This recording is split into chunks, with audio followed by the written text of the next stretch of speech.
Hello, and welcome to Flunking the Written, a Buffy the Vampire Slayer podcast in which two Uber fans discuss their favorite show, episode by episode, scene by scene. I'm Kimberly. And I'm Megan, and before we get started, we want all of our listeners to know that this is a fully spoiled podcast. That means at any point during our discussion, we may bring up any part of Buffy the Vampire Slayer and its spinoff, Angel. So if you haven't watched both shows and are sensitive to spoilers, go catch up on some of the greatest television ever created and come back here when you're done. With that out of the way, let's jump right into this week's episode of Flunking the Written.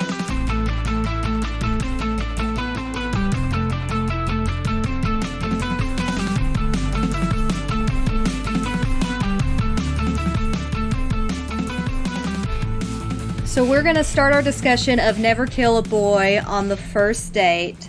And I don't know about you, Kimberly, but for me, I feel like this is the most forgettable season 1 episode. It's one of them, yeah. It's not one of the great ones, but it's also not particularly, weird and random either. Yeah, that makes sense. It's just, I enjoy watching it because there's not a single episode of Buffy I don't enjoy watching, but it's definitely not a favorite. Yeah. It's not a bad episode.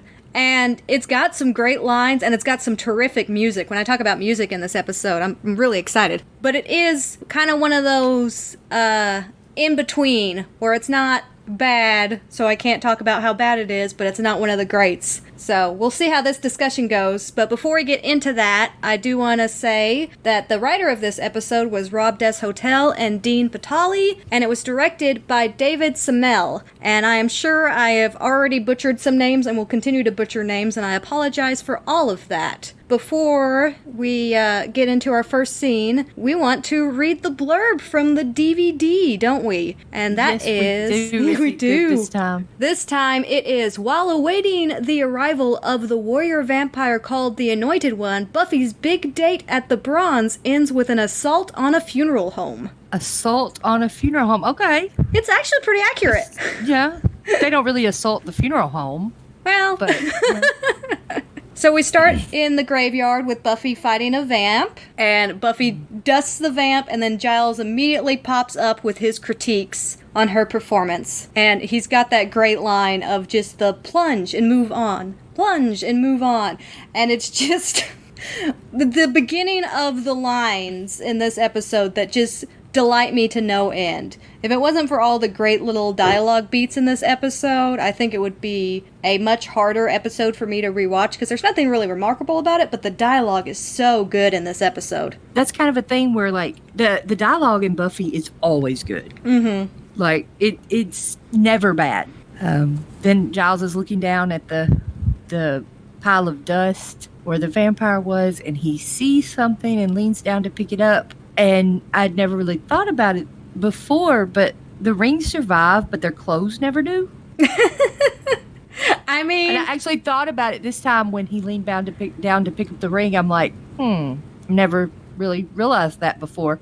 But this ring survives, but everything else disappears. So I think it may be a dream where Angel gets dusted, but does the Claddagh ring survive? I know that the Claddagh ring is significant. There's a dream sequence where Angel gets dusted by Drusilla, I want to say, and he's reaching out with his hand, and his hand fades away, and the ring's there, but I can't remember if the ring dusts or it drops. I cannot remember either. So we'll watch for that when that comes around. There's an episode where it kind of floats up from hell, but that's a different one. It may be canon. No. Buffy puts it there. No, I was wrong. Buffy puts it there. It may be canon that metal doesn't dust. It may be, and there might be other parts during the show where that doesn't happen, where that happens. This is just the first time I've noticed it. Yeah. And thought that. Interesting. Where does the line cross? Because the weapon, if they're holding a weapon, it doesn't dust either, right? Does it? No, the weapons fall. They don't dust. They fall down. Yeah. They've took weapons away a lot. Yeah, so maybe it's just metal. Huh. I wonder what happened if a vampire had a piercing. Yeah. I was thinking, if they had some kind of, metal plating on them or something like that. Because, okay, we'll watch for this in Angel. I think they're dusted off screen, though, so that doesn't work. But there's those 3 guys that are, the big deal at the beginning of the episode that aren't actually a big deal. But they're, armored up. So maybe there's, some clinking sounds off screen, because I'm pretty sure they're not dusted on screen. Dang it, and the Buffy budget ruins it again.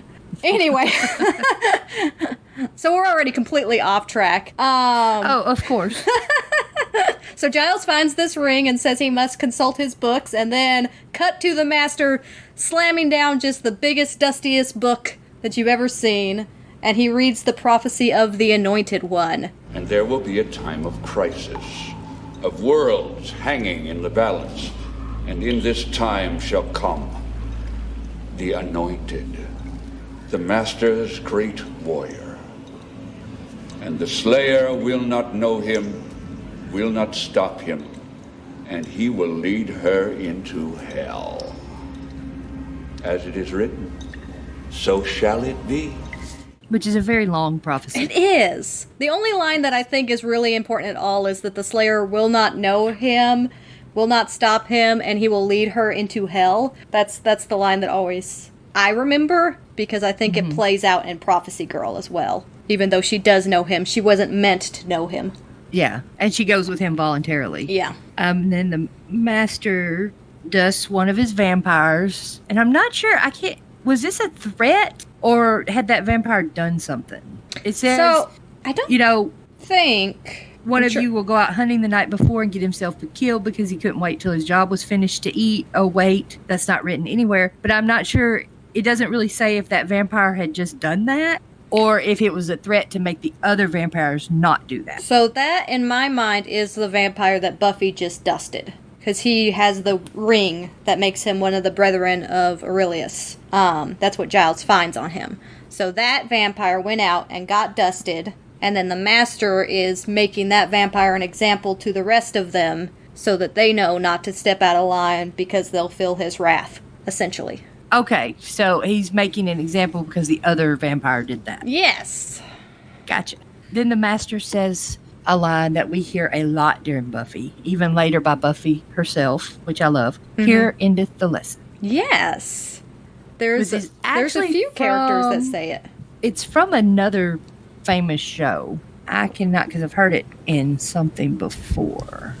The Untouchables? I'm Googling real quick. Don't mind me. Apparently it was in the Untouchables. Apparently it's been in a lot of stuff.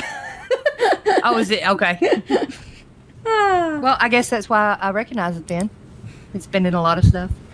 So in the next scene, Buffy and Giles are in the library, and they are trying to figure out what the symbols on the ring mean. And Buffy looks at it and picks up the first book and says, "Hey, here it is." Just finds it instantly. Yeah, we are led to believe that Giles has been studying it for a while. Yeah. Yeah. Been reading up on it all night, like he has been known to do. And then Buffy instantly finds it. And then Owen comes into the library to look for a book. And Buffy goes completely girly. Buffy is so not like Buffy in this episode, and it kind of drives me batty. Well, and because I was thinking about it, and I can only remember off the top of my head 2 times that Buffy is ever like this. And one of them, she's only like it a little bit. And it's in season 4 when she's been kind of ghosted by Parker. Mm-hmm. And she's kind of like this a little bit, but not really. And then there's one in season 6 when Riley comes back. And Buffy's life has kind of been falling apart, but Riley's just great, and he's married and everything, and she acts like this a little. But other than that, Buffy never acts like this. Yeah, it's weird. It's weird, and it's especially weird because, I'm just gonna say it right now, Owen's not that great of a catch. He's very condescending. I've noticed it a lot. He is kind of condescending and he's rude to almost everybody and ignores them. And there's some parts where he's kind of rude to Buffy. Mm-hmm. And he doesn't make sense as the attractive guy that all of the girls are into. Like, I could kind of buy it if it was just Buffy. But the amount that Cordelia throws herself at this guy, and I'm just like, he's kind of a loser. Yeah, and it's not like Cordelia to throw herself at anybody. She kind of expects boys to throw themselves at her. Yeah. So this is weird behavior from both of them in this episode. Yeah, it makes me want to look for a weird Leatherman jacket or some kind of excuse that's a magic spell. Yeah. Owen enters in, and Giles is confused because there's someone he doesn't know in the library, and that doesn't really happen. And Owen asks for a copy of Emily Dickinson because he's very deep. Is my understanding. He lost his. He's also forgetful. And then Buffy has this great line of Dickinson. It's dumb, but I like her around. Kind of a security blanket. I have something like that. Well, it's an actual blanket. And I don't really carry it around anymore. So, Emily Dickens, huh? She's great. Dickinson.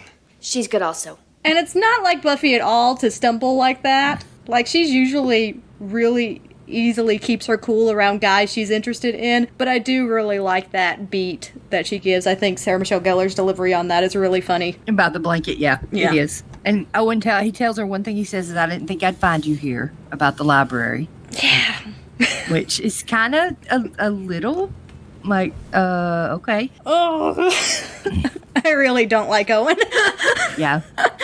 He's not starting off, on a good foot with me. And then after he leaves, Buffy immediately asks Giles for a copy of Emily Dickinson so she could start reading it, which she's not really a pretend to like something because other people like it person, you know? So that happens. It's just weird. It feels like there should be a spell component, or it feels like she's under a spell. Mm-hmm. It really is weird. So the next scene is the cafeteria where Willow is also just so over the top, mind blown that that Buffy had a conversation with Owen. Because Owen is this very dark and mysterious man who apparently Willow has clocked brooding for 40 minutes straight, which... Why is that a thing? Why would you do that? But it does confirm that Buffy definitely has a type, so that's good. She likes broody.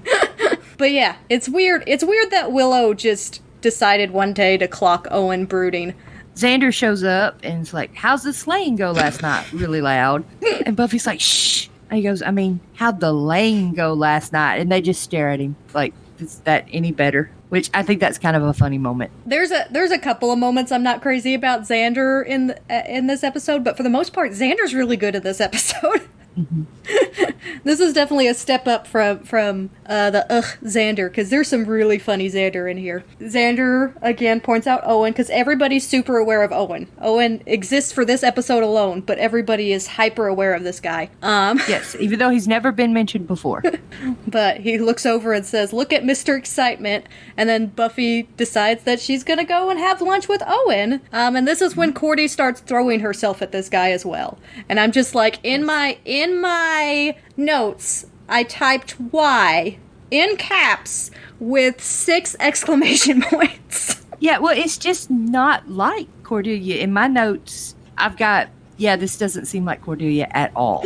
Cordy's one who, if she actually hit on a guy and he turned her down, she'd just be like, whatever, not continue. Mm-hmm. But one of the things about Owen is in this scene, he almost completely ignores Cordelia. Yeah. Which she is being rude, but I mention it because he does that with people throughout the whole episode. Mm-hmm. He just ignores them a lot to focus on one person, usually Buffy.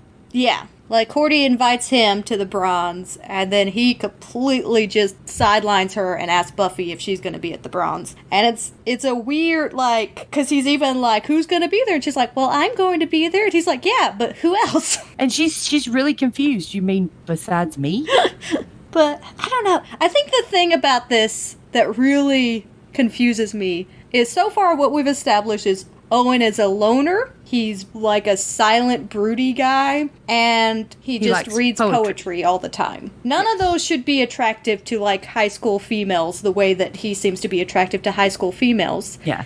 And you could especially Cordelia. Yeah, and you could make the argument that he's physically attractive, but this is a television show. Everybody's physically attractive. Xander's supposed to be a nerd, but he's played by Nicholas Brendon, so he's very physically attractive. Yes. So it just doesn't add up for me. Mm-hmm. But we go to the hall after this, and Buffy and Willow are so excited about the big deal of Owen asking Buffy if she's going to be at the Bronze. It's not that big a deal. It's just a bunch of people getting together. It's a very big deal. It's not. It is. Tell her. I'm afraid it's very big. Thank you. Wait. Well, Willow's like, thanks. Wait, what are you talking about? Because he's talking about the prophecy and vampires and all that. So Giles has discovered that the Anointed One is supposed to rise that very night. And unfortunately, Buffy has a date, and her priorities are all kinds of mixed up. But she is 16, so I'll give her a pass. There's this great line, though, and I'm not going to know it in its entirety, but I'll put in the soundbite. All right, well, I'll just jump in my time machine, go back to the 12th century, and ask the vampires to postpone their ancient prophecy for a few days while you take in dinner and a show. And she says, okay, at this point, you're abusing sarcasm. Yes, it is so far beyond sarcasm. It is great. The next scene, they're in the graveyard. One of them, anyway. And they're sitting there and it's quiet, crickets chirping, and Giles says, perhaps I miscalculated. What I will say, and this is kind of the start of it, but this is a really good episode for Buffy and Giles. Mm-hmm. It builds on some of that pre-existing, things have to be a certain way from the Watcher's point of view, to him kind of adapting and having a really nice father-daughter moment at the end. But basically, after they've decided they've waited long enough and Giles gives Buffy permission to go to the Bronze, you have the start of that when he's talking about the hazards of starting a relationship with someone who doesn't know who she is. And I think that that's something that I imagine the Watchers Council has been drilled into their brains a lot, because it's all teenage girls, right? I mean, teenage girls tend to want to date and have relationships, so I can't imagine what that's been like as the modernization of women and their more aggressive tendencies to pursue men has happened over the years, how the Watchers Council has adapted to that. But here it seems like Giles has already kind of learned to take a little bit of a different approach to Buffy. He's not really commanding her that she shouldn't date, but he is expressing that, hey, I suppose you should already know this, but just in case, it is dangerous to be doing this. Well, there's actually a tendency for Slayers to be given to Watchers at a young age so the Watcher can raise them. Mm-hmm. I know in season 2 we see that with Kendra, and then in season 7 there's several of the potential Slayers that this has happened to. Yeah. And they, even though they're not Slayers yet, they're still being trained by Watchers, and have some of them since they were small children. Mm-hmm. So I think if they're taught that from an incredibly young age, this is your one purpose, this is what you do, this is your destiny. You know, a lot of them, like Kendra, was completely kept from society. She didn't know a whole lot about pop and culture. Very awkward around boys specifically. Yes. So they might not even think about dating. Yeah.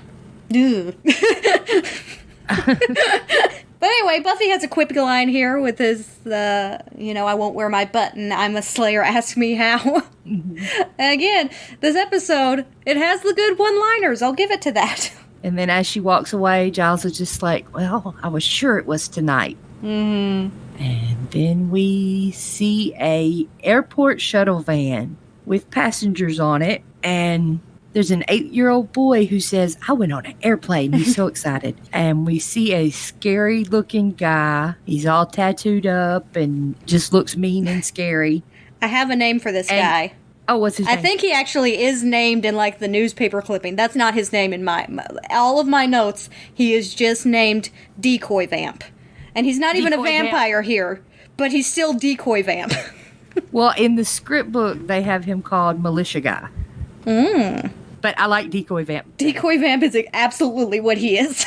And he seems to have some kind of religious-based mental illness going. Mm-hmm. And is threatening. A pale horse emerged with death as its rider. You will be judged. You will be judged. And it switches right after this to the scene in the Bronze, but then it goes back to the van. Mm-hmm. So, quick touch on the scene in the Bronze. Scene in the Bronze is basically just Buffy seeing Owen and Cordy dancing. But this is the first song. And the music in this episode is so good. I've really been listening to it quite a lot. But this is Rotten Apples by 3 Day Wheelie. This is not my favorite song. When we get to my favorite song, I'm going to talk about it quite a bit. But this is one of those songs that, again, like, sparks a memory every time I watch this scene. I remember listening to that song. so it was one worth mentioning. But there's like 5 songs in this episode that are all good songs, and I'm not going to be able to mention them all because it's just going to take too much time. But I thought I'd shout that one out. But Cordy is just rubbing all over Owen. Yes, she is very clingy. Yeah, she's very clingy. She is very aggressive in her pursuing of this man. Buffy's really hurt when she sees this. But then we go back to the van, and the man, he's walking up and down the aisle of the bus and saying there's going to be judgment and fire. If sin is in there, it's all around. Just very fire and brimstone, doomsday preaching. And the driver's like, hey, dude, you're going to sit down, right? And the guy doesn't sit down. And when the driver looks back, there's a man in the middle of the road. The driver slams on the brakes, and we wreck. So, points to the driver for actually reacting when somebody's in the road ahead of him. Because apparently, Witch had set a standard for that I was afraid wasn't going to be, maybe like all drivers in Sunnydale just aren't aware. But this driver actually reacts when somebody... And tries to stop. Yeah, tries to stop. It's incredible. It's night. He wasn't even looking at the road, and he's still, man. Give that driver a raise. Of course, he's dead now, but... Yeah. Then we see all the passengers. They're kind of bloody, but everyone's alive. And at this point, when he looks back, he sees 4 people. And this might be the first moment where you're like, yeah, with the driver, that makes 5 people. Mm-hmm. And I don't know. I did not notice the first time I watched that it was 5 people. I mean, I realized something was going to happen with it. But obviously, I was like everybody else, and I thought it'd be decoy vamp. Mm-hmm. Although, eventually with Buffy, you realize it is not the person they're trying to make you think it is. The driver gets out to check, and it's a vampire, grabs his throat. The decoy vamp looks out the window and sees this, and the window smashes in, and his head is pulled out. I'm so glad that you've adopted that name just so quickly. I love it. It's so much better than what they have in the script book. Because it's militia guy. Decoy vamp is much better. Oh, and it's so funny because he's not a vampire yet, and it's still just the perfect name for him. Basically, everybody in that van is screwed, and we cut to the hall after this with Buffy and Xander, and this is probably like my favorite bit of Xander in this episode. I really like Xander throughout all of this because, one, he's kind of like trying to convince Buffy that it would have been okay to still approach Owen and talk to him last night, which is kind of oddly seems out of character at this point for him to do that. But it's a nice little moment, and it's a genuine like Buffy's like expressing her feelings to Xander, and Xander's listening and responding. Yes, and you're right. It's not like Xander. And they're talking at the locker, and then Owen comes up to him. He just ignores Xander completely. It's like it's another example of him ignoring people. And he seems especially condescending in this scene. Yes, he is. And it's not even that she ignores the other people around him, but he has like a total focus on Buffy, which is a little creepy. Yeah. As well. It's just like, I don't like him that much. He's not great. But like in this scene, I feel like some of this stuff, had it had a slightly different delivery, would have worked. But for some reason, his delivery of some of the more jokey lines just feel condescending to me. Like when Buffy's giving that terrible excuse about clocks and he gives the line back, he's like, oh, I thought I was the only one who had that problem. It really feels more condescending than like a tongue-in-cheek joke. Well, my watch broke and we don't have any clocks in our house, and so I didn't know what time it was or even what day it was. I thought I was the only one that happened to. Right, and I think it's supposed to be a joke, but it doesn't come off. Well, and the chess club joke and all of the jokes he has just don't sound right. Yeah, and Buffy and him, they just don't have anything in common. No. Yeah. No, they don't. He walks off, and Buffy and Xander talk a little bit. Buffy's like, oh, me and Owen, it's so... Mm-hmm. And Buffy walks off, and Xander just kind of stares at her. He's kind of sad because it's not him. Yeah. Well, I just really enjoyed Xander, and like Nicholas Brennan did so many funny things, and I think it's such a stark contrast because here you have all of Owen's deliveries, which feel really like they're kind of supposed to be jokes, but they're not really jokes, and then Xander's just so effortlessly funny in the background, you know, looking at his Tweety Bird watch or just doing like reactions to like what, who is this guy kind of reactions. And they're just all so funny. Well, and that's another thing, you know, Owen pulls out a pocket watch that's like a beautiful antique pocket watch, which I think is really cool. Mm-hmm. But I'm not sure 90s teenage girls would think the same. So, here's a question. Would that be a thing that they were like, oh, that's awesome, you know? Here's a question. He says he's going to lend her watch. Does this count as another episode where Buffy gets random jewelry? Not for sure, I don't think, because she gives it back at the end. Okay. Just making sure. So making sure. He's just lending it. She gets it on loan. I'll put a half a point here. Buffy gets half a point for random jewelry here. Gotcha. Oh, are we doing a Buffy counter on jewelry too? I don't know. I don't know how much it happens after the 3rd season. Then Buffy walks in and talks to Giles for a minute, kind of like making sure he does not need her tonight. Hey, how's it going? All right. That's great.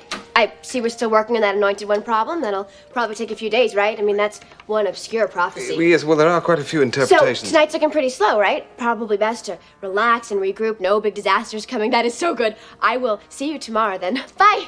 She just gives this great, no breath in between, just spitting out the words as fast as she can and belling. It's just so funny. And Giles says the line. The line in this episode that I think is most applicable is that she is the strangest girl. And it's true, because she's very strange for Buffy even. She doesn't feel like in this Buffy. episode. Oh, and then we're back at the Master, and he's basically saying, look, this is my chance. If she tries to stop you, kill her. Give your own lives, but don't fail. Like, he's serious. Yeah. He's like, y'all put your lives down, or I'll kill you when you come back. The only note I have for this entire scene is don't fail me, and then bug.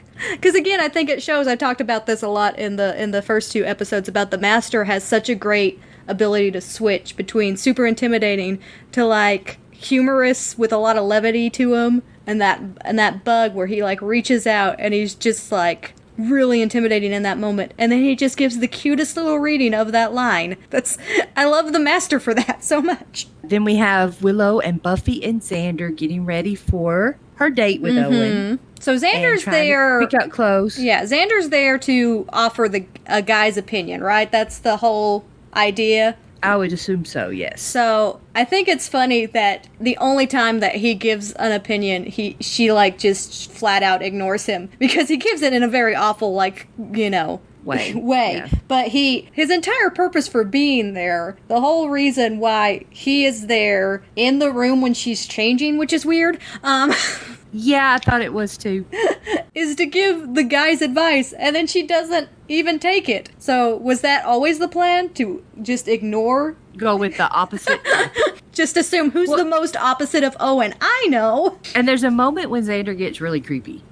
When Buffy's actually changing clothes, they make him turn around and he's trying to watch her in the mirror. Mm-hmm. And this is what brings him down a notch. Like, no, not if it cool, wasn't Xander, for this cool. scene, I think this would be like, oh, this is a great Xander episode. But man, this scene, ugh. I want to be like, most teenage boys would do that, but I don't know if they would. I mean, most teenage boys probably wouldn't be given the opportunity to do that. Most teenage boys, I can't imagine 2 teenage girls be like, oh, we're gonna change. You can just turn around. We trust you.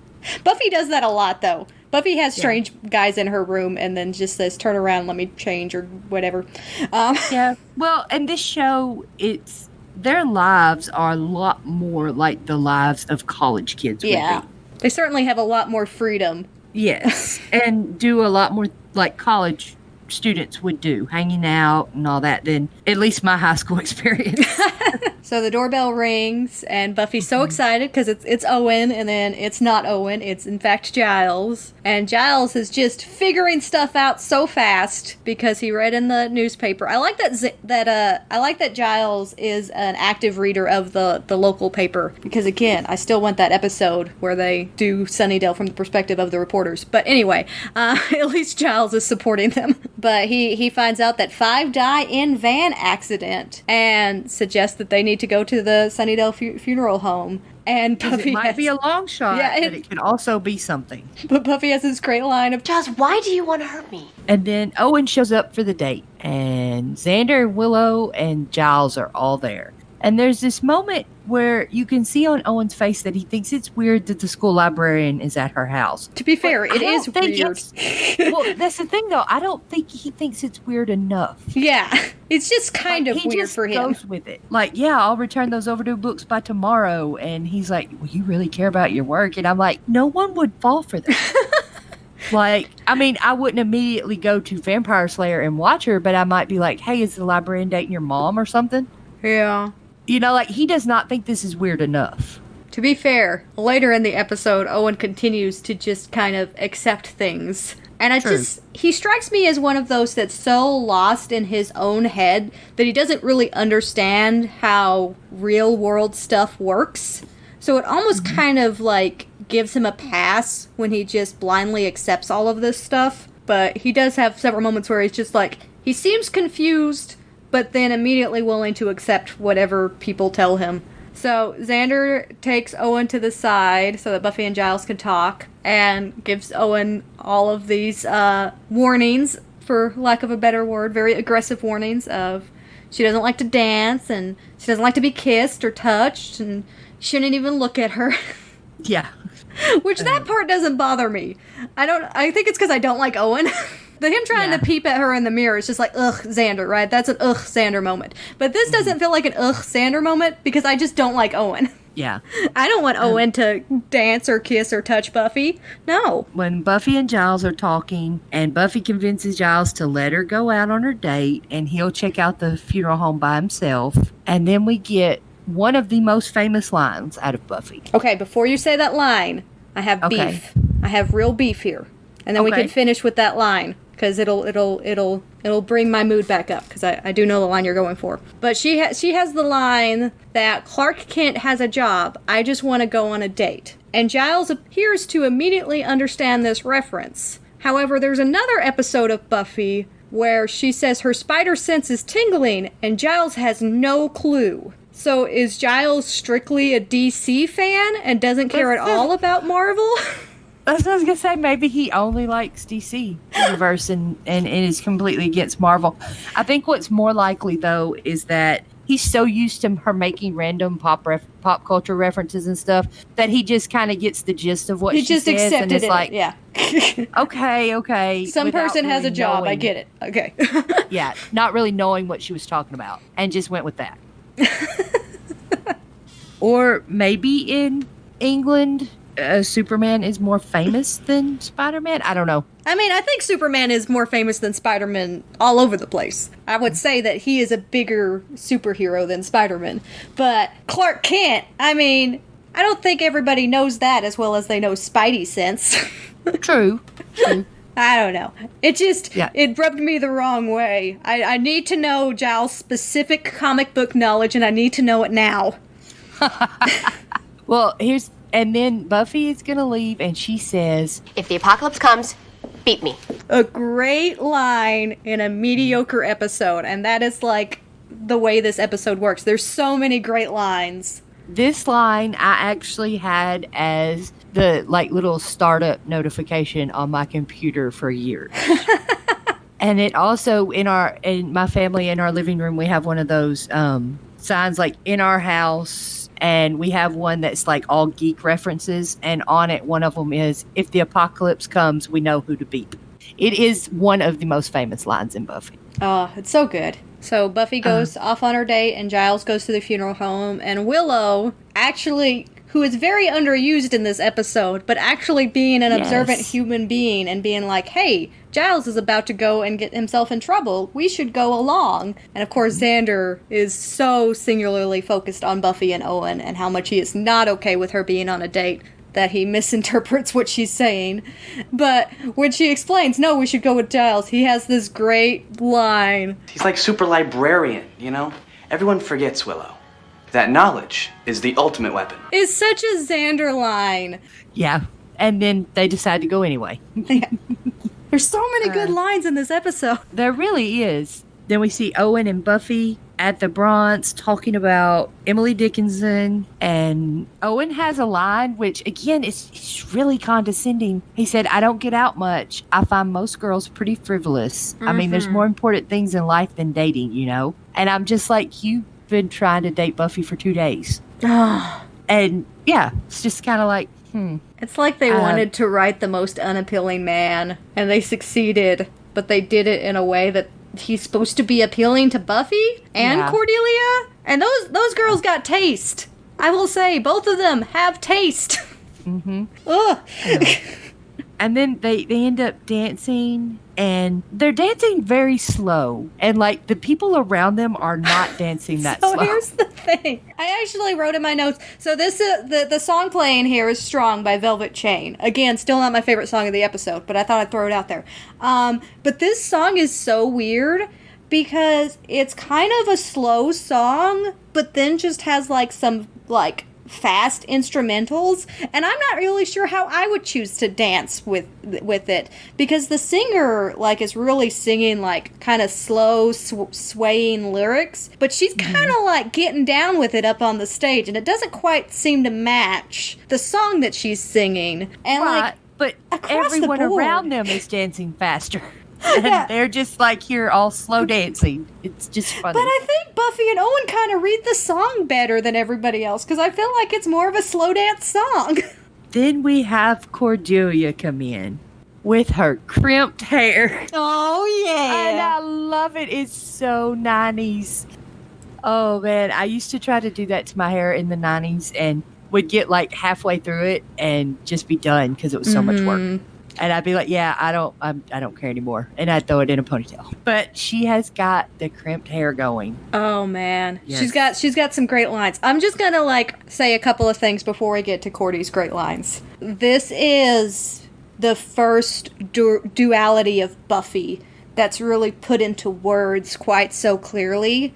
When Owen says, one moment I got you figured, then it's like you're two people. And that is a major theme of Buffy the series, right? Is that Buffy kind of feels like she's trying to be two different people. So I just wanted to, girl and the Slayer. Yeah, I wanted to give that mention because that's something that's going to come up again and again and again, and especially in season 5, I'm going to talk about that a lot because that is pretty much, you know, my favorite thing about season 5 is the duality of Buffy. But do you know the great Cordelia lines in this scene? Because she's got 2 of them in my opinion. So she approaches Owen and Buffy, and she says, "Owen, look at you here, all alone?" Yeah. Which is just stunning. But then she follows it up after Owen's like, "No, I'm here with Buffy." She's just like, "You are so good to help the needy." Well, before that, she's like, "Oh, okay, what, to dance?" And he's like, "No, I'm still here with Buffy."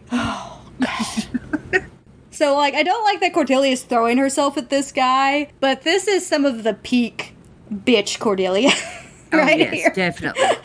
And I love it. Then we see Giles at the funeral home. More importantly, we see Giles's car, which anytime I see, yes. I get giddy about. Yes. And so he's at the funeral home and starts walking toward it, and he hears a noise and looks around and turns back to the front of it, and he sees a vampire, which is obviously one of the brethren. He starts to go the other way, and there's another one. So and Giles is just standing there, and you hear him go, "Damn." So It I seems wrote, like a very Giles reaction. yeah, perfect delivery, everything like the. But my favorite part about this scene, and what I wrote in my notes, is Giles attempts to hone. He's not very good at it. Yeah. But he tries. Yeah, he tries to tap into his watcher senses. But he does pull out a cross and kind of gets the vampires to back down and then runs inside. And then we're back at the Bronze with my favorite song of this episode. It's very, like, in the background, which kind of bothers me. But this is Treason by Velvet Chain, who, of course, were doing the previous song, too. Mm-hmm. This song go and listen to it in full. It has a lot to do with, like, depression and isolation, and it's probably not everybody's cup of tea, but I am so, like, confused how they didn't save this song for a more angel-centric episode, because this feels like such an angel song. Because it talks about, like, you only have one life, and your soul's committing treason, and you're, like, a creature of winter, and, like, it's just all of these things that feel very angel to me. And I'm just like, why did we put this in this episode? So we have Owen and Buffy here, and I didn't notice this at first, but I gotta give props to whoever's running the bronze at the time, because there's this giant mirror, like, behind Buffy and Owen when they're dancing, and that's gotta be a smart thing to do in a club in Sunnydale, is just put giant mirrors everywhere. Yeah, but then comes the question of how do people not realize that people aren't showing up in these mirrors more often? Since there are giant mirrors everywhere. Listen, the mirrors don't last. Whoever, like, the vampires figure out the mirror gag, and then they, like, go and kill the manager of the bronze, and then we get a new manager of the bronze. We've already established that that's how the bronze functions. And it becomes a completely different club. Yeah. And the new manager's like, why do we have all these mirrors everywhere? This is dumb. But this is a real quick scene where basically Owen asks if Buffy's having fun, and she says, I almost feel like a girl, which is another big Buffy thing. There's so many things that it's established about Buffy and her entire run of this series, but she doesn't feel like Buffy in this episode. And it just, I don't know. It feels very disjointed to me. Then we're back at the funeral home. And Giles is trying to back away from the two vampires, so he pulls out a cross from his pocket and manages to back up and turn and run from them, which I just want to point out that crosses work a lot better in this season than they do in later episodes, especially with, like, the main vampires that become part of the show. They don't work nearly this well with those vampires. And I don't know if it's, like, a specific vampire thing or they just stop working as well later in the show. Like most things when it comes to television, it is inconsistent.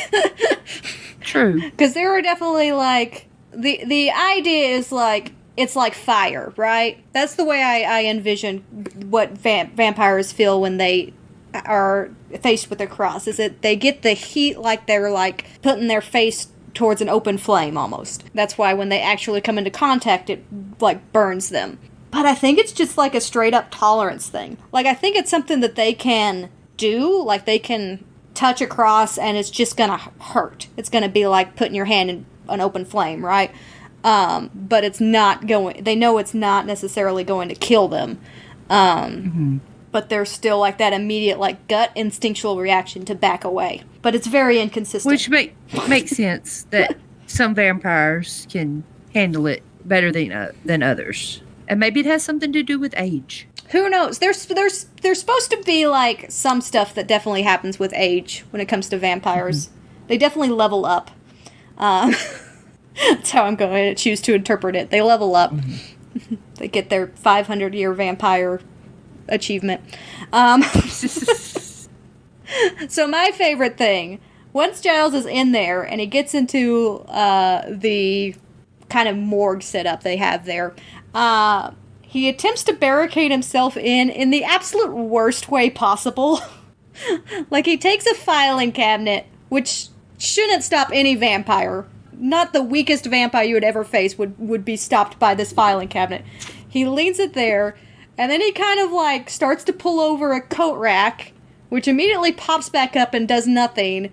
And then he just throws a chair underneath doesn't, like, wedge it underneath the door handle. He just kind of throws it so it's something that they'll trip on, I guess. None of it is thought out.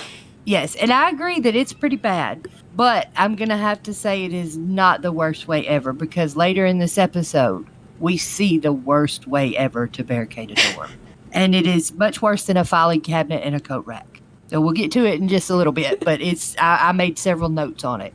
I'm flashing to other scenes later in the series, too, and I think people just in general aren't good at barricading doors, because now I'm flashing to stuff later on.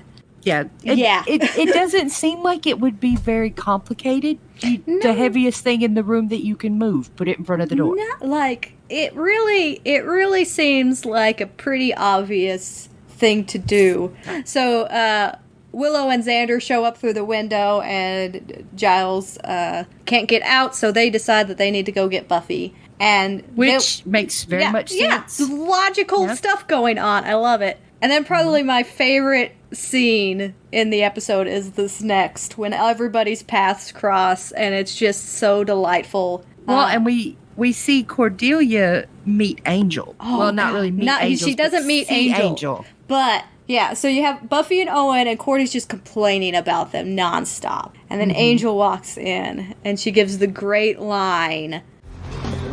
Ooh, hello, salty goodness. Yes. And I just, like, squee a little bit, because I love Angel and Cordy together. Like, I love that relationship as it develops over the series. And, like, this is the start of that. Like, this is the first nugget of it. With the first time Cordelia sees Angel. Yes. I'm not even sure in this episode that Angel sees Cordelia. Yeah, I was actually trying to think back. I was trying to think back. It's like, when does, like, their first proper meet happen? And I don't know. Like, it may not even technically happen on screen. I'm not sure how it works. She throws herself at Angel a lot at the very beginning of Buffy, and I kind of forget about that. She very much doesn't for a long time, and then, you know, they fall in love and all that happens. But yeah, she goes up to, she is confident she's going to hit on Angel, and he walks straight to Buffy. And she's just kind of like, why is this happening to me?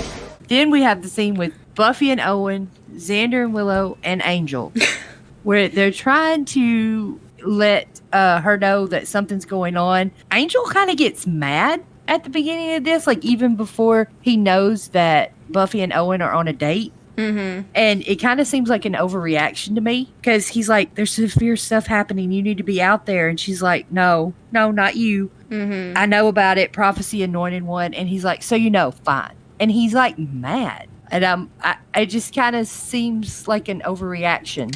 Yeah.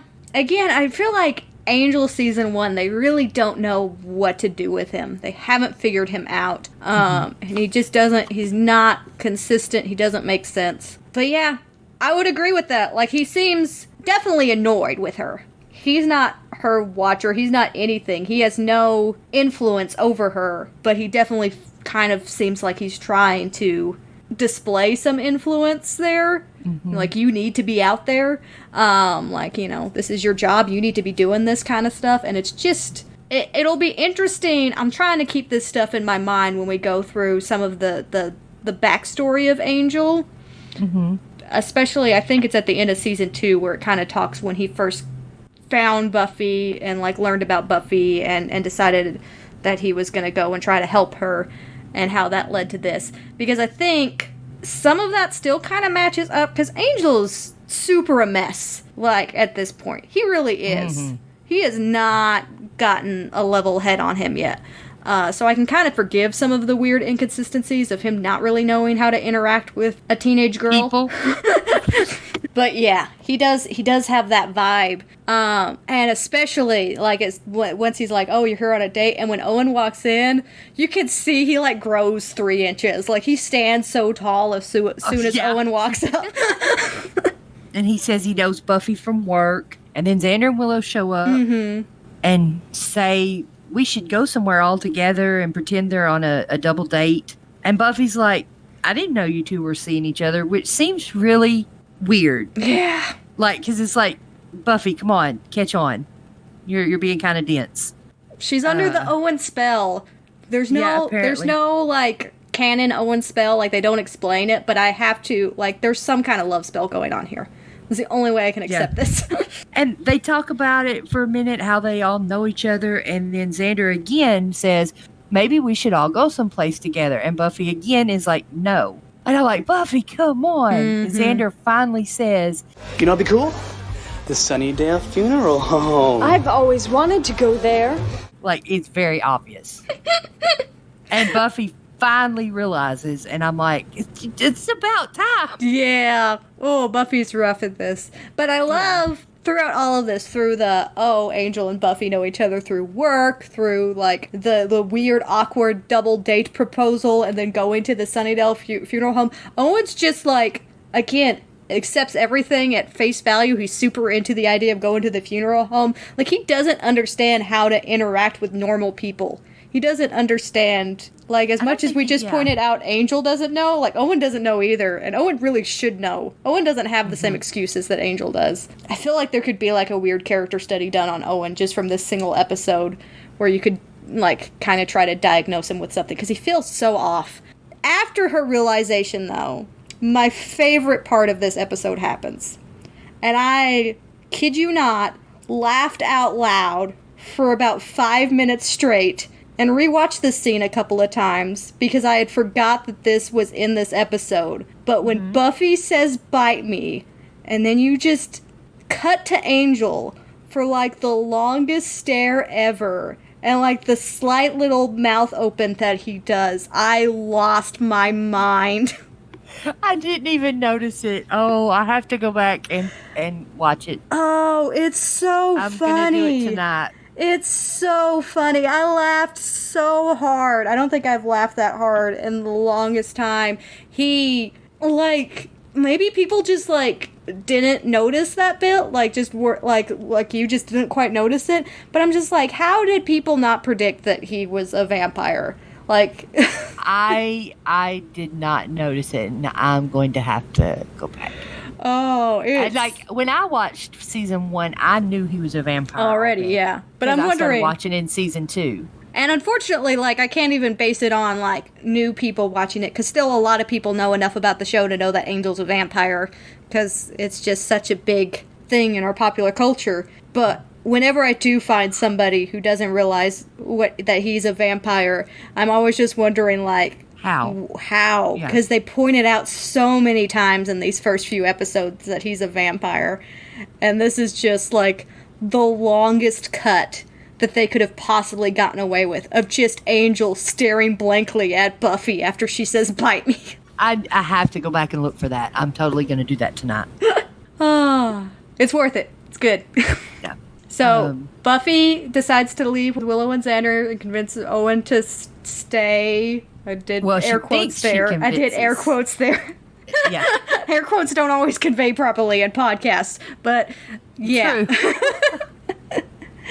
And then you get this moment where she's explaining it to him, and they're in the foreground, and Angel's like in the middle, framed between them, faded out in the background, and all of that stuff. And she runs off, and then she runs back for a kiss, which I already said I wasn't into. I didn't want any kissing there. I don't like it. And Angel steps up, and here we have it again. She is the strangest girl, right? Owen's just like, she's the strangest girl. They get to the funeral home, and they're looking around for Giles, and Owen. They find Owen. He followed them. Immediately, Owen's there. Oh, yes. Like, maybe Angel left super fast after Buffy and them left. I can't imagine Angel stayed very long, but clearly Owen was, like, after them. And you would think Angel would be like, well, I should probably stop him. And just be like, no. I guess not. No. Yeah. Angel's just like, maybe he'll get bit. I don't know. Yeah. And I really like this line because Buffy says, Owen, you can't be here. And he says, but you guys are allowed? What are we going to do? Are we going to see a dead body? And Buffy's like, possibly several. I like that line when she says that. Possibly several. Yeah. So she takes off down another hall and tells Xander and Willow to watch him. And she tries to find Giles. She enters a room and starts kind of looking around for him. There, she sees that there's a window that's shattered and the bar's been apart. All of a sudden, a drawer shoots out of the wall right next to her, and it's Giles. I have so many questions. Like, how did he get in there? How did he get in there? How does he open it from the inside? Why did he choose to get into the body locker that has an actual corpse in it? Because when they're looking around later, there's empty ones. Yeah. Why?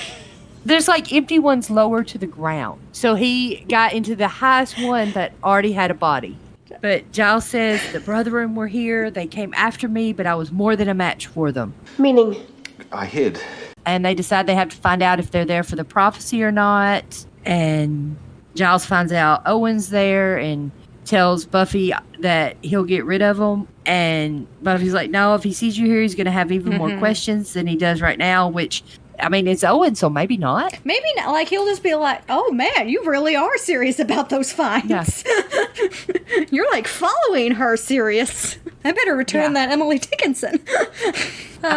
So she goes back to her friends, and they break into a room, and Buffy's like, okay, you guys can wait here, and I'll be right back. I'm going to go to the bathroom.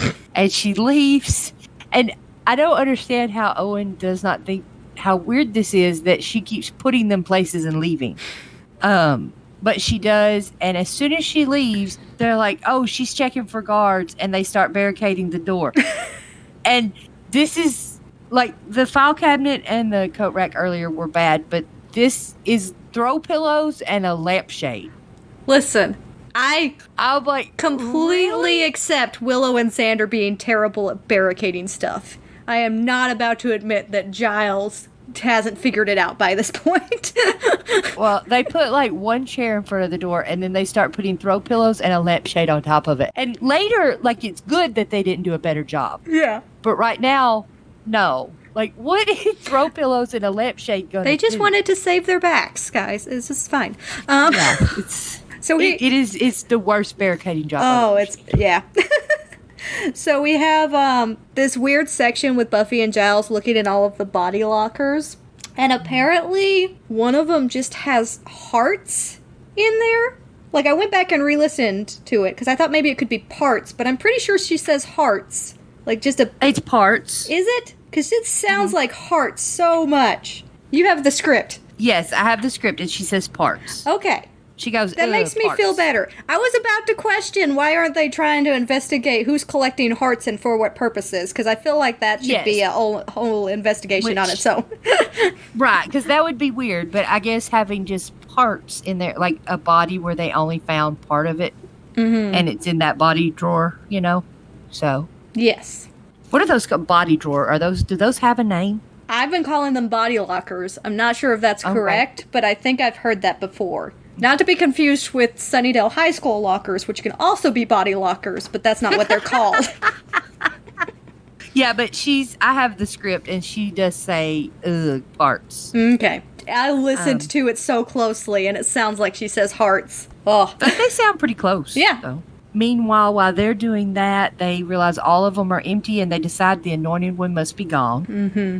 And Buffy says, yeah, I mean, they keep all the bodies here, right? And then it cuts back to her friends in the office room, and Owen has opened a curtain, and there's a body on a table.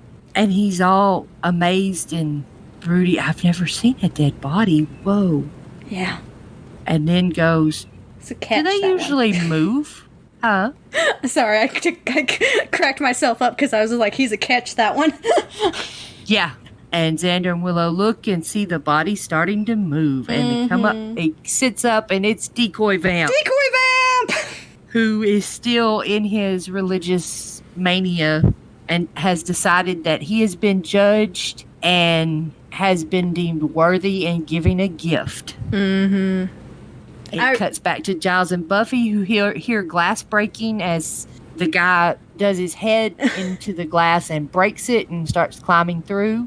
And at this point, we realize that Xander and Willow's inability to properly barricade a door may have saved them. Yeah. See? Because they have to go back out the door. See, it all worked out in the end. I will say, I really do enjoy Decoy Vamp's dialogue. Like, it's over the top, but it's over the top in the way that I really enjoy. And he says some, like, really creepy stuff. He is risen in me. He fills my head with sorrow. Pork and beans. Pork and beans. Give me that. I can smell you. You're the chaff, unblessed. I'll suck the blood from your hearts, he says I may. That he says I may is kind of creepy. Oh, there's a lot about him that's super creepy, and I love it.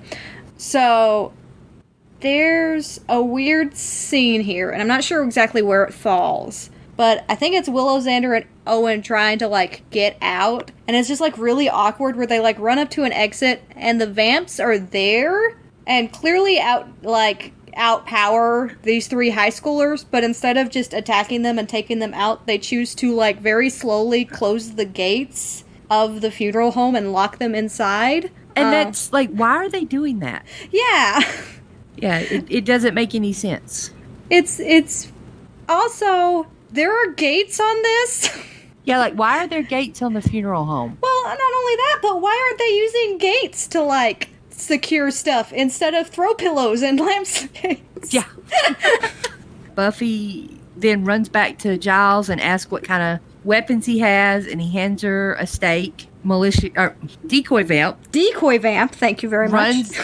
Decoy vamp runs in, grabs Buffy, and throws her across the room. And there's been a lot of, like, running back and forth through the hallways to kind of get away from him at this point, with Buffy, like, kind of leading them and running off looking for him, and Owen, Xander, and Willow running off in the opposite directions. And this is the point where Owen is finally like, someone's got to help Buffy, and goes after her. And it took him a minute. Mm-hmm. It took there, a while of him running away, but he eventually got to the, hey, Buffy's, like, with that guy all by herself. Maybe I should help. So he runs back in the room where Decoy Vamp and Buffy and Giles are fighting, and he hits Decoy Vamp in the back of the head with a tray, like a medical tray kind of thing. And Decoy Vamp turns around, and Owen hits him with some kind of glass thing from a shelf, and he falls. Yeah, I think it's an urn. So he, like, literally urn? takes somebody's ashes and, like, smashes it into this vampire's head, which is fine. I have no problem with that. What I will say is, before this, I think it's Giles who is holding the cross out to Decoy Vamp. And this is probably my favorite line from Decoy Vamp. Why does he hurt me? And it's such a, like, oddly complex line. Like, what is a religious vampire like? I'm kind of sad we didn't get more of Decoy Vamp, because I think that would be a really interesting, like a super religious Judgment Day, Doomsday kind of vampire. I mean, he's a new vampire and doesn't understand what he is, but was also, like, really obviously religious. Mm-hmm. So it could have been he was like, why is God hurting me because it's a cross? Yeah. Or like, why is this man hurting me because I just woke up as a vampire and I thought I was invincible. Mm-hmm. You know, there's just so many nuances to it. I totally read it as, why is God hurting me? And that's really interesting for random Decoy Vamp in not great episode of season 1 of Buffy. And then Owen, he says, did you see that? He tried to bite me. What a sissy. And right as he says it, Decoy Vamp pops up behind Owen, grabs him, and bangs a drawer into his head. Mm-hmm. And Owen goes limp, and Decoy Vamp drops him on the ground. Buffy kind of finds her temper and starts pummeling Decoy Vamp. Killed my date. Buffy Owens! Just give her a sec. You killed my date! This is another good Xander moment. Like, Xander's like, no, just let her use all of this right now and get rid of this guy. And she kicks him. He flies backwards, lands on a gurney, and then slides right into the crematorium. Mm-hmm. Which is on fire because Giles hit the button earlier. Yeah. And Giles is right there to slam the door shut. Giles proving to be more useful while getting knocked out than Owen ever will be. Yes. Owen wakes up at this point and is like, does anyone have an aspirin? So here's my thing, is that they kind of have this awkwardness. And then, like, Willow and Xander decide that they need to take Owen home. Wouldn't you take him to a hospital? Because couldn't he very clearly be concussed? He's kind of acting like he's concussed. Yeah, I would think a hospital too. But maybe they're worried about it because they would have to explain how. I don't know. Just say he bumped his head. It's fine. I mean, if he's got a concussion, I think that warrants making up some kind of excuse. But he's acting really foggy and like I don't know. Like all of my red flags flared up. Just like, oh foggy. yeah. I was just like, he needs to be looked at. Giles tries to comfort Buffy a little bit, and Buffy's like, don't. Yeah. Which I And like. I guess, yeah. I like because it still shows, even though that we do eventually get that kind of bonding father-daughter moment, I like that it still shows that they're still kind of early in their relationship and that they're still... And not there yet. Yeah, they're still not really there yet. You know, she just needs some time to process it on her own. Then we get into this final scene, which maybe is supposed to be sad. I'm just cheering because Buffy kind of comes to her senses. But anyway, it starts with Buffy, Willow, and Xander, and Buffy's still, like, way too into this guy. Yeah, like, did he talk about me? Did he say anything? And they're like, yeah, no. I do like Xander's line here where he's like, you need a guy who knows your deepest, darkest secrets, and still says, hey, I like that girl. Because it's true. It's just not him. Yeah. But then Owen walks up and they start talking about last night, and he says he wants to see her again, and she's all excited. And then he explains that he wants to see her again because last night made him feel so alive. And he wants to go with her to walk downtown at 3 a.m. and pick a fight in a bar. Yeah. And Buffy realizes this can't happen.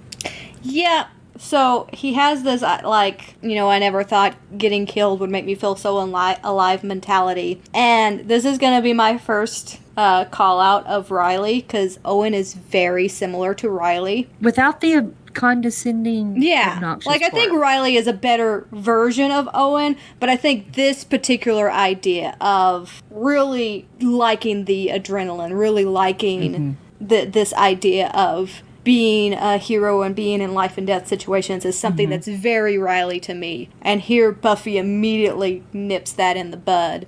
And it's going to be interesting thinking about it when we get into the Riley-Buffy relationship. Because that relationship's just a hot mess all the way around. Like, there's so much just weird and inconsistent, and they can't communicate at all. And just that's good for like a week. Just, yeah. They have a solid week of okay. Yeah. But, like, Riley's kind of like this guy, and Buffy shoots that down fast here, but for some reason, it's really prolonged in the Buffy-Riley relationship. I see the difference in why Buffy didn't do it with Riley. It's kind of like Riley was already in it. Like, Buffy would not be dragging him in it, and she would have been dragging Owen into it. Yeah. So I think maybe she wouldn't see that one as much her fault. To be fair, though, before he met Buffy, he had encountered and, like, taken out, less than 20 vampires/demons. And then immediately meets Buffy and is thrown into an apocalypse scenario. Well, yeah, but still, even if you're in it, the score. Even if you're in it, there's a whole nother level of being in it if you're in it with Buffy. Yeah. Buffy breaks up with Owen with the classic "It's not you, it's me," and I just want to be friends. Yes, all the cliches. Buffy uses all the cliches, and I love it. Yeah. But, I mean, when you're a sophomore in high school, are they cliches yet? Because you haven't used them yet. Buffy's probably used them a few times. Well, true. And Giles comes up to Buffy sitting there sad. She just broke up with Owen. And Giles comes up and tells her that he was 10 years old when his father told him he was meant to be a watcher. And Buffy asked him if he was thrilled beyond all measure. And he says, no, I had very definite plans for my future. I was going to be a fighter pilot. Which is a very 10-year-old boy thing. And they discuss Owen and how he would end up getting himself killed, or Buffy would get him killed, and she looks at Giles and says, or someone else. I don't know, and she feels bad about not taking care of things last night. And Giles says, I went there of my own free will. Buffy, I blew it. I have volumes of lore, of prophecies, of predictions, but I don't have an instruction manual. We feel our way as we go along. And I must say, as a Slayer, you're doing pretty well. It's so wholesome. I love it so much. Here's what I'll say. The Buffy-Giles relationship is done right. Like, it's developed at the appropriate pace. It makes sense. It's not some random guy that popped into existence, and all of a sudden Buffy's a completely different person, like it is with Owen. And even Buffy and Angel have like an accelerated relationship growth, I would say. Like they're very quick to get to where they are in mid-season 2 when everything goes all to hell. But Buffy and Giles are so gradual and so carefully done. Yeah. And it's just, the Buffy Giles stuff in season 1 is exceptional. Oh, Buffy and Giles' relationship in every episode is exceptional. Yes, but season 1's so rough in so many other places that I'm glad that this relationship was figured out as early as it was, because it makes for some really great development. It does. And I also think that's one of the reasons that I like Buffy and Spike more than Buffy and Angel. Because Spike's is developed over like 3 seasons. Yeah. You know? And Angel's it's really forced. It really is, in a way. Like, I think Buffy and Angel, they kind of had an end goal in mind, and they had a deadline for that end goal, and then they kind of had to rush to get to that end goal to turn him into Angelus. And so it kind of felt like by the time that they got to that, and the Angelus run is some of my favorite Buffy ever. Like, and I feel it. When he turns, I feel like I'm there with Buffy. I'm so broken up. Like, it is painful to go through that. But I just can't imagine how much more painful it would have been if their relationship was a little bit more organic up until that point and didn't seem to just jump to the next phase, even though they weren't quite ready for that next phase yet. So Buffy and Giles at least have the chance to celebrate that they took care of the Anointed One. Job well done. And then we immediately cut to the Master as he repeats the prophecy and welcomes the Anointed One, who turns out to be the 8-year-old little boy. Yeah. And when I was watching this scene last night, I was thinking about something that I said in one of our earlier podcasts about how season 1 doesn't really have a continuation thread, but this is kind of it. Yeah. It's not near as much or as near as obvious as other seasons, because other seasons have like whole episodes dedicated to it, you know, throughout. And season 1 really doesn't. But this is kind of a little bit of a thread toward where we're going. Yeah. You know? The Master is in it far less than I think he is anytime I think back to season 1. And like I watch through the episodes, because there's another like big drought after Angel. After that episode, I think. There's another big drought till maybe like Nightmares, where he's there in Buffy's nightmare world. Like for a minute? Yeah. Like, there's very little of the Master in this season, but there is definitely an arc to his story. But when your big bad is basically trapped underground, I guess there's only so much you can do with him until he breaks free. I think they made the right decision killing off the Anointed One when they did, but I like the twist. And even though it doesn't really work the way it was meant to, this idea that had they not known about the prophecy and had Buffy not just willingly gone with the Anointed One, the whole idea is that Buffy would be led to the Master because this innocent boy led her there, when in fact he is a vampire.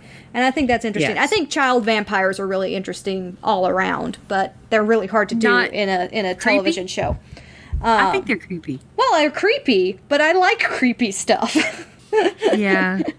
This is my thing. Creepy stuff. I'm just like, oh, that's so interesting. I love it. I want more of that. But the boy apparently had to grow up, so they did something different with season 2, which I love season 2, so I'm not mad about that at all. But yeah, season 2 is great. Season 3 is my absolute favorite. I can't wait to get to season 3. But yeah, that's the episode. I don't have really much else to say about it. Like, it's got some good dialogue. It's got a little bit of a nice Buffy Giles development. But other than that, I hate Owen, and I really am glad he's only in one episode. Next time we will discuss the Pack, which will give us lots of things to talk about to end with. Lots of things to talk about all over the place. Oh man, that episode is gonna be a discussion. Oh, bye for now. Yeah, I didn't know what else to say. Yeah. I just feel like I want to make all of our outros just as awkward as possible.